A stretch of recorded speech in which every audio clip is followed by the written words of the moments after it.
ভুরি ভুরি অভিযোগ, দুর্নীতি আর দুর্নীতি, চারিদিকে শুধু এই শব্দই ঘোরাফেরা করছে। টাকার বিনিময়ে চাকরি, এই রাজ্যে তো এই অভিযোগ অনেকদিন ধরেই শোনা যাচ্ছে। কিন্তু সোনার বিনিময়ে চাকরি, এবার এই অভিযোগটা উঠলো।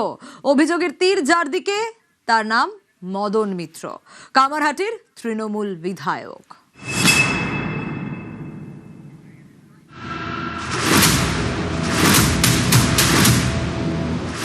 পশ্চিমবঙ্গের পিছে দুর্নীতির খেলা, চাকরি বিক্রির রেকর্ড, শিক্ষক থেকে পুরকর্মী সব নিয়োগেই দুর্নীতি। এতদিন দেখা গিয়েছে টাকার বিনিময়ে চাকরি বিক্রি, এবার শোনা যাচ্ছে সোনার বিনিময়ে চাকরি বিক্রির অভিযোগ।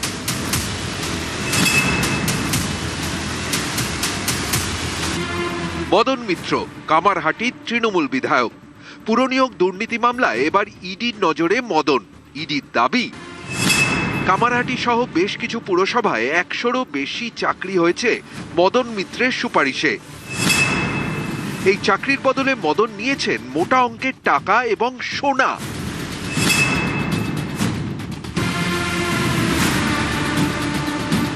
শুধু কামারহাটি নয়, টিটাগড় পুরসভা, সেখানেও কিন্তু মেধা নয়, টাকার বিনিময়ে এখানে অযোগ্যদের চাকরি পাইয়ে দিয়েছিলেন, সেই অভিযোগ কিন্তু মদন মিত্রর বিরুদ্ধে রয়েছে। স্ক্যানারে মদন, কামারহাটির তৃণমূল বিধায়কের একাধিক ঠিকানায় শনিবার ইডি অভিযান। মদন মিত্রের দক্ষিণেশ্বরের বাড়ি, ভবানীপুরের বাড়ি, বেলঘড়িয়ার ফ্ল্যাট, জোকায় ফ্ল্যাট, যদুবাবুর বাজারে মদন মিত্রের পার্টি অফিস, সব জায়গাতেই ইডির হানা।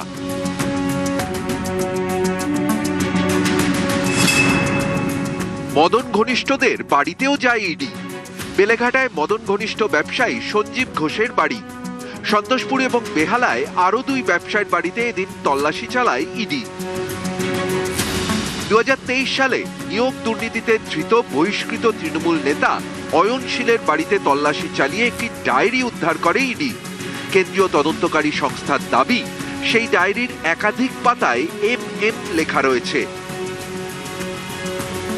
পৌরনিয়োগ দুর্নীতি মামলায় এবার নাম জড়ালো কামারহাটি বিধানসভার তৃণমূল বিধায়ক মদন মিত্রের। এর আগেই পৌরনিয়োগ দুর্নীতি মামলাকে সামনে রেখে অয়নশীলের বাড়িতে লাগাতার তল্লাশি অভিযান চালিয়েছিল এনফোর্সমেন্ট ডিরেক্টরেটের আধিকারিকরা। সেখান থেকে একটি ডায়েরি উদ্ধার হয় এবং সেই ডায়েরিতে লেখা ছিল MM।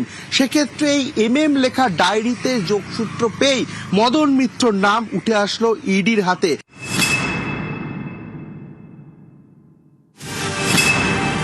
সূত্রের দাবি, দক্ষিণেশ্বরের মদন মিত্রের বাড়িতে বিছানার নিচ থেকে টাকা এবং বেশ কিছু নথি উদ্ধার করেছে ইডি। এর আগে চাকরির বিনিময়ে জমি নেওয়ার অভিযোগ উঠেছিল লালু প্রসাদ যাদবের বিরুদ্ধে। তবে অভিযোগের নিরিখে সবাইকে ছাপিয়ে গেলেন মদন মিত্র। একেবারে সোনার বিনিময়ে চাকরি দেওয়ার অভিযোগ। নিউজ 18 বাংলা।